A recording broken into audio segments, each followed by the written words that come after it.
कोई एक भाव किस प्रकार से पूरे ब्रह्मांड को प्रभावित करता है। एक बटरफ्लाई का सिद्धांत है। कैकेयी का जब जन्म हुआ तो उसका लालन पालन किया था मंत्रा ने। वहां की दासी थी मंत्रा, तो उसको कैकेयी को नहलाना, तैयार करना, खाना खिलाना, बहुत ही अधिक स्नेह था मंत्रा का कैकेयी के ऊपर, प्रेम था। और वह प्रेम धीरे धीरे मोह के रूप में परिवर्तित हो गया। जब कैकेयी का विवाह हुआ राजा दशरथ के साथ, तो कैकेयी ने अपनी मां से एक ही चीज मांगा, मुझे मंत्रा को दे दो।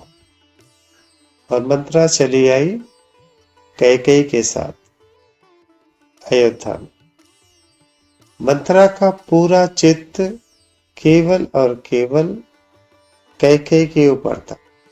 कैकेयी किसी भी सूरत में बाकी दोनों रानियों से आगे रहे।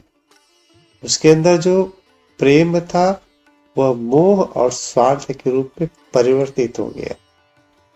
उसका विस्तार होने लगा, उसके भाव का।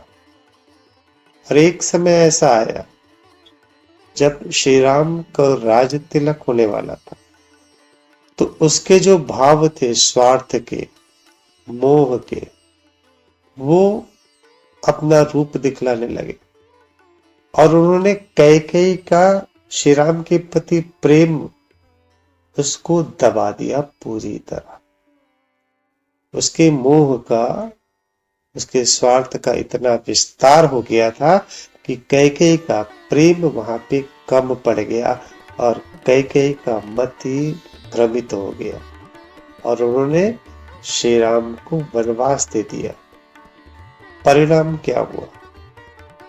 परिणाम ये हुआ, सारी की सारी प्रजा अयोध्या की पूर्णतया दुखी हो गई।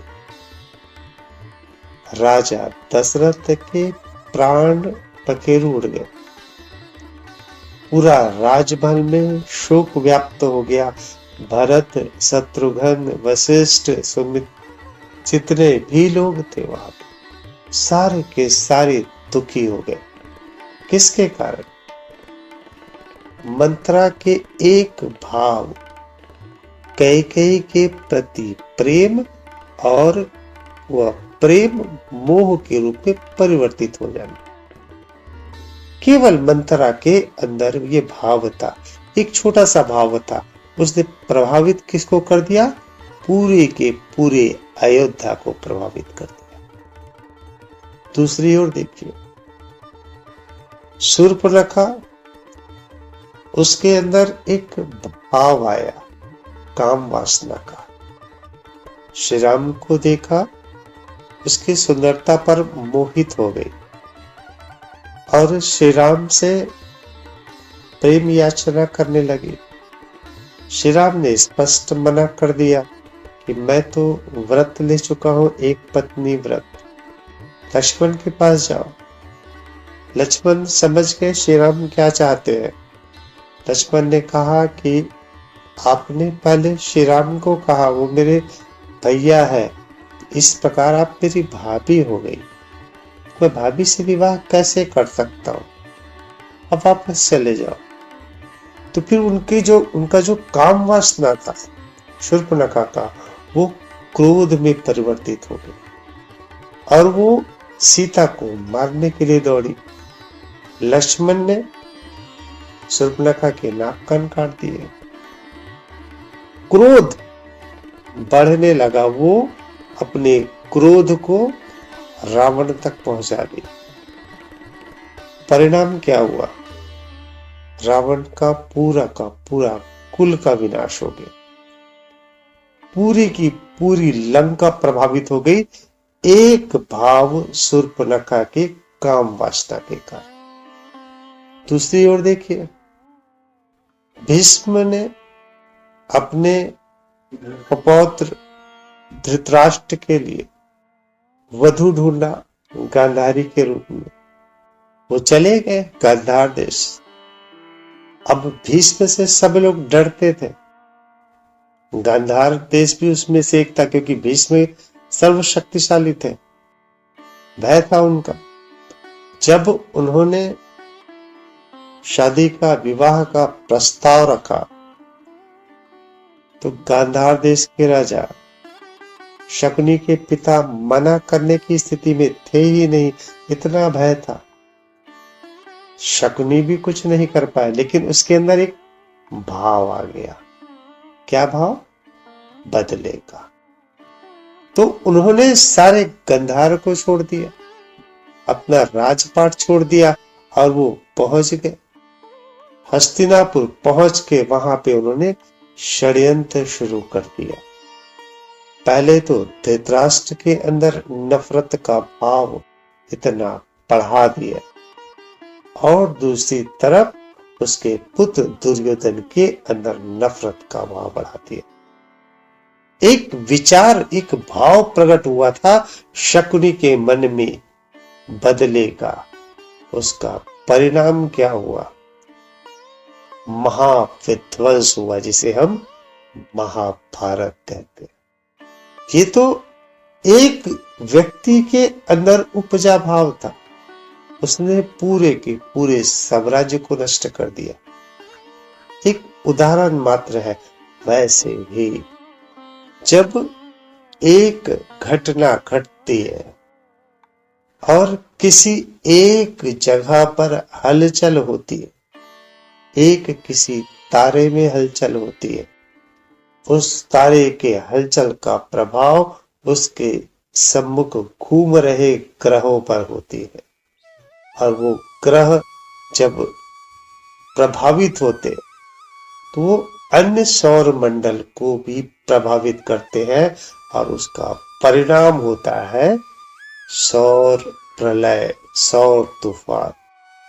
कई चीजें हमें पता नहीं होती, क्योंकि हमारे चारों तरफ ओजोन परत है, मैग्नेटिक फील्ड है पृथ्वी पर, इसलिए कई परिवर्तन हमसे बच जाते, लेकिन कई परिवर्तन का प्रभाव इस पृथ्वी पर होता है। कई तूफान अचानक से आ जाते, वो तूफान कहीं दूर एक कोई घटना हुई है अंतरिक्ष में, एक छोटी सी घटना हुई है, वो घटना धीरे धीरे बढ़कर जब पृथ्वी तक पहुंचती है तो वहां पे तूफान, भूकंप शुरू हो जाता है, और ये पूरे ब्रह्मांड में होता है। जैसे एक व्यक्ति के विचार विध्वंस ले आए, एक मंत्रा के भाव पूरी अयोध्या को दुखी कर दिए, पूरी की पूरी अयोध्या को, पूरा का पूरा लंका समाप्त हो गया शूर्पणखा के काम भाव के कारण। और एक छोटी सी गलती भीष्म के कारण शकुनी के अंदर उपजे भाव बदला, पूरा महाभारत करा दिया। आपके अंदर का एक छोटा सा भाव आपके अंदर आया कि इस पड़ोसी से बदला लेना, बदले का भाव आपके अंदर आ गया, आपकी मृत्यु हो गई, आपकी कहानी समाप्त हो गई, लेकिन वो भाव आपने ट्रांसफर कर दिया अपने बच्चे पर। उसने, पड़ोसी ने ट्रांसफर कर दिया अपने बच्चे पर। उन बच्चों का विस्तार हो गया, बढ़ गए, उनकी संख्या बढ़ गई, परिवार बढ़ गए, किंतु वो जो भाव है वो उन लोगों के साथ भी बढ़ते चले गए। और पहले दो व्यक्ति में लड़ाई था, वो दो पड़ोसी में हो गया, फिर दो परिवार में हो गया, फिर दो समाज में हो जाएगा, और वो दो समाज बढ़ते बढ़ते दो जिले, दो प्रदेश, दो राज्य, दो देश, इस प्रकार से वो भाव बढ़ता चला जाएगा। भाव उठेगा एक से, कहीं एक के अंदर एक छोटा सा भाव उत्पन्न हुआ, वो पूर्णतया परिवर्तित कर देता है ब्रह्मांड को। आप सोचते होंगे कि महाभारत युद्ध का परिणाम केवल पृथ्वी पर हुआ है, उसका दूरगामी प्रभाव पूरी सृष्टि पर हुआ है, पूरी की पूरी सृष्टि पर। आपका एक कोई भी चीज, कोई भी भाव, कोई भी आपका एक चलन, एक गति, एक परिवर्तन, ये दूरगामी परिणाम देता है। दूरगामी परिणाम, ये आपको पता नहीं चलेगा, इसका प्रभाव शनय शनय बढ़ता है। जब कैकेयी छोटी थी, जब वो शिशु थी, 2 महीने की शिशु रही होगी, वहां से वो मोह शुरू हुआ मंत्रा के अंदर, और कितने साल लग गए। जब कैकेयी बड़ी हुई, कैकेयी बड़ी होने के बाद उसका पुत्र हुआ, कितने वर्ष लगे होंगे, 30-40 साल का सफर लगा। मोह 40 साल पहले उसके अंदर आया था, उसका परिणाम 40 साल बाद, 50 साल बाद पूरा का पूरा अयोध्या भोगा है। अयोध्या में कितने लोग रहे होंगे, सभी दुखी हो गए केवल मंथरा के एक मोह के कारण, एक छोटे से मोह के कारण। शूर्पणखा के एक छोटे से काम भाव के कारण उसका परिणाम 1-1.5 साल लगा। पूरा का पूरा लंका भोग गया, पूरी की पूरी लंका समाप्त हो गई, पूरे राक्षस वंश समाप्त हो गए। इस प्रकार से आपका हर एक घटना या किसी भी का एक छोटा सा परिवर्तन पूरे संसार को परिवर्तित करता है। एक बटरफ्लाई का सिद्धांत है, जो तितली का सिद्धांत है।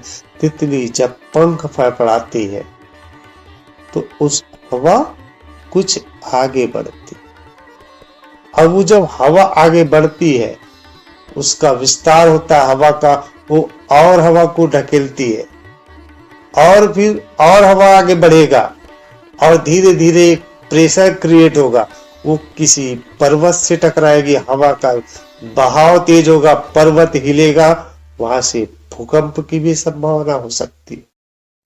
अगर वो समुद्र में वो बहाव चला गया, वो हवा का बहाव बढ़ते बढ़ते समुद्र पर चला गया, समुद्र में तूफान प्रकट हो सकता है, और उस तूफान से कई जान माल भी जा सकता है, कई जीव नष्ट हो सकते हैं। एक छोटी सी घटना होती है, और यदि वह प्रभाव, जो तितली पंख फड़फड़ाई और जो हवा का वेग बढ़ना था, वो कहीं पे आके रुक गया, बढ़ने से पहले ही उसका प्रभाव समाप्त हो जाता है। जैसे तितली पंख फड़फड़ाई, सामने दीवार है, एक कमरे के भीतर पंख फड़फड़ा रही है, दीवार है, चारों तरफ मकान बना हुआ, उसके अंदर पंख फड़फड़ा रही है, हवा का दबाव बढ़ेगा, दीवार से टकराएगा और वो वहीं पे नष्ट हो जाएगा, प्रभाव समाप्त हो गया। यदि आप नफरत, शुरुआती नफरत जब आया है, अपने अंदर का प्रेम का विस्तार कर दो, एक दीवार खड़ी कर दो प्रेम का, नफरत टकरा जाएगी, वो आगे बढ़ ही नहीं पाएगी। और यदि नफरत बढ़ गया, बहुत तीव्र हो गया, और आप अपने प्रेम को लेकर जाओगे, वो नफरत उस प्रेम को नष्ट कर ही देगा। महात्मा गांधी, इन्होंने प्रेम को शस्त्र बनाया, अहिंसा को शस्त्र बनाया। वो कारगर हो रहा था, जनमानस, भारतीय लोग इकट्ठे हो गए आंदोलन करने के लिए। नफरत शुरू हुआ जिन्ना के दिमाग में कि यह जो महात्मा गांधी है, यह मेरी जगह ले रहे। उसके अंदर ईर्ष्या का भाव प्रकट हो गया, उसके अंदर उस कुर्सी की सत्ता का मोह प्रकट हो गया। उसने क्या शुरू किया? नफरत के भाव शुरू किया। और महात्मा गांधी की गलती यही थी, उन्होंने उस बात को इग्नोर कर दिया। उस समय महात्मा गांधी का तेज बड़ा था, उनके अंदर प्रेम, हिंदू भी मानते थे, मुसलमान भी मानते थे। इन्होंने बीज शुरू कर दिया नफरत का, जिन्ना ने। और यह देख रहे थे वो महात्मा गांधी, लेकिन उन्होंने इग्नोर कर दिया। लोग मेरे प्रेम के वशीभूत है, इनकी बात क्यों मानेंगे। किंतु नफरत बहुत तेजी से कार्य करती है। जो विघटन की प्रक्रिया है बहुत तेजी से कार्य करती है, संलयन काफी धीरे कार्य करता है। प्रेम बढ़ाने में आपको समय लगेगा, नफरत बढ़ाने में समय नहीं लगेगा। जिन्ना ने वही कार्य किया, नफरत बढ़ा दिया। और जब एक समय ऐसा आ गया, नफरत इतना विशाल हो गया, महात्मा गांधी सोचे अब मैं इसको प्रेम से हराऊंगा, लेकिन उनका प्रेम छोटा पड़ गया। भारत पाकिस्तान का विभाजन हो गया। और जो भारतीय महात्मा गांधी पर विश्वास करते थे कि ये बटने नहीं देगा, और जब वो देखे कि उन्होंने कुछ नहीं किया, सारा का सारा क्रोध महात्मा गांधी पर निकल गया, उनकी हत्या कर दी गई।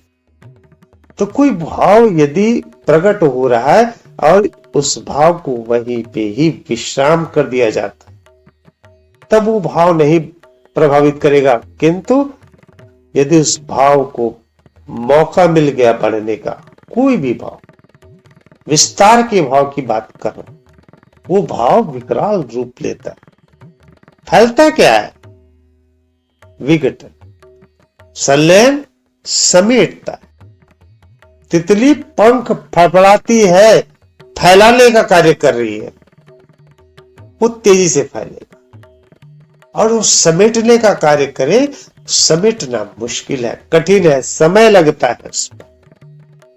इस प्रकार से सारे भाव, कोई भी इस ब्रह्मांड को प्रभावित करते। रस्ता दीदी क्लियर हुआ जी?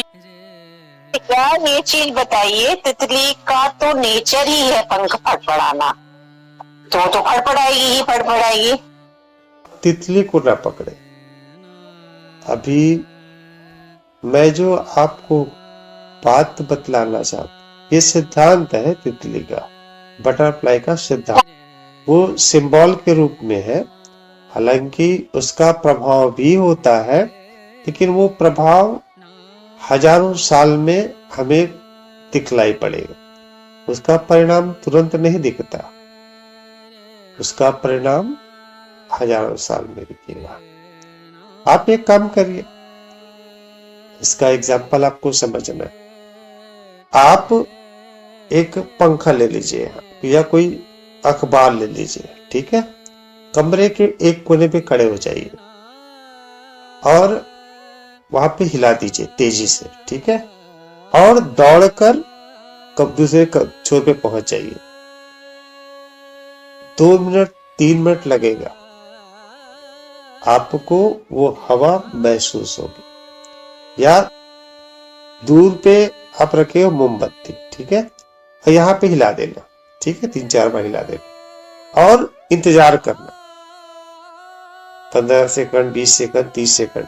वो लौ अचानक से हिलेगी, शांत खड़ी है, कोई हवा नहीं चल रहा है, लेकिन अचानक से वो हिलेगी। क्यों? क्योंकि आपने कमरे के इधर से हवा किया है, इधर एक मूवमेंट किया है, वो 10-15 सेकंड पर पहुंच गई मोमबत्ती के पास, मोमबत्ती का लौ हिलेगा, ये आपको दिखेगा। ये प्रैक्टिकल से आप समझ सकते हैं कि किस प्रकार से चीजें जुड़ी हुई, पूरा ब्रह्मांड जुड़ा हुआ है। तो ये जो तितली के पंख फड़फड़ाने का जो प्रभाव है, हजारों साल में दिखेगा। ये एग्जाम्पल दिया गया है कि एक घटना किस प्रकार से पूरे ब्रह्मांड को प्रभावित करती है।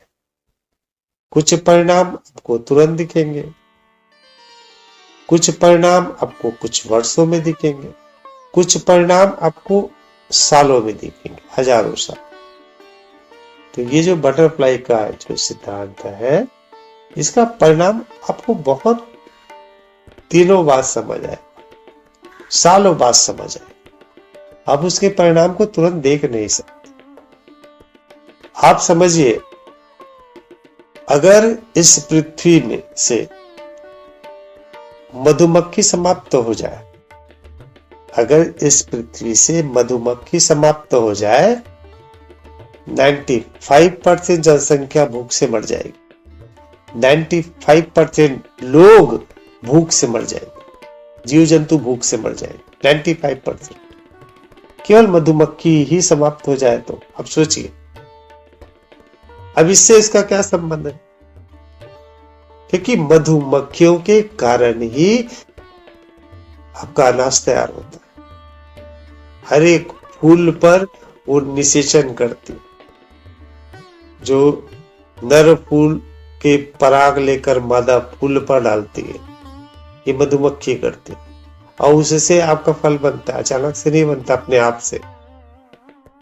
तो ये मधुमक्खी कितना इंपॉर्टेंट है, प्रभावित कर रही है पूरे के पूरी सृष्टि को या पृथ्वी को। और मधुमक्खी चली जाए तो आपका सृष्टि भूख से मर जाएगा, आपका ब्रह्मा, ये पृथ्वी के लोग, जीव पूरे भूख से मर जाएंगे, पूरे के पूरे। पेड़ पौधों का विस्तार रुक जाएगा, पुराने पेड़ नष्ट होने लगेंगे, नए पेड़ का उत्पादन कम हो जाएगा, खत्म हो जाएगा। आपका ये पूरा पृथ्वी बंजर हो जाएगा, पूरा का पूरा पृथ्वी बंजर हो जाएगा। कई सालों में दिखेगा, 50 साल, 60 साल, 100 साल के भीतर आपके पूरे पेड़ कम हो जाएंगे, जनसंख्या कम हो जाएगी, पूरा का पूरा वीरान हो जाएगा, जल कम हो जाएगा, पूरा का पूरा सूखा हो जाएगा। एक चीज और बताइए, अगर किसी के लिए मेरे मन में नफरत है, उसके मन में मेरे लिए नफरत, उसको हम, अब वो है नहीं दुनिया में या हमारा कोई रिलेशन नहीं है, देन हम किस तरह से उसको सेटिस्फाई कर सकते हैं? मतलब जो ये भाव पैदा होगा उस चीज का, मैं चाहती हूँ वो कम हो। मतलब अगर ऐसी मेरी भावना रही किसी के लिए या किसी की मेरे लिए रही, तो उस भाव को हम कैसे कम कर सकते हैं अभी? देखिए, ये मैंने कहा है कि प्रेम के विस्तार के बारे में, क्योंकि ये लंबा विषय है, इस बारे में भी आप लोग को बताना है। आप लोग को बताना है कि ध्यान में जो आनंद आता है वो कम क्यों हो जाता है। आप लोग को बताना है कि जो ध्यान की तीसरी अवस्था है उसमें ज्ञान किस हिसाब से प्राप्त होता है। ये सारी बातें बतानी है। तो आपका जो प्रश्न है प्रेम के बारे में, उस बारे में कैसे किया जाए, ये सब भी उसके अंदर में आ जाएगा। इसमें लगेगा समय, क्योंकि मैं इस चीज को डिटेल से बताना चाहता हूं कि आपके अंदर अध्यात्म शुरू कैसे होगा, प्रेम कैसे शुरू होगा, आपके अंदर ज्ञान कैसे आएगा, आपके अंदर मैं कौन हूं इस प्रश्न का उत्तर कैसे मिलेगा, और आप समाधि पे स्थापित कैसे होगे, प्रेम को फैलाओगे कैसे, और जो चीजें आपके अंदर भाव है, पश्चाताप का हो चाहे आपके अंदर नफरत का हो, जो भी भाव, उस भाव को इम्प्लीमेंट किस हिसाब से किया जाए, ये सारी बातें हैं। क्योंकि 4:26 और 58 हो चुके हैं। अत्यधिक समय लेना आप लोग के लिए ठीक नहीं है, इसलिए इस बात को कल कर लेंगे।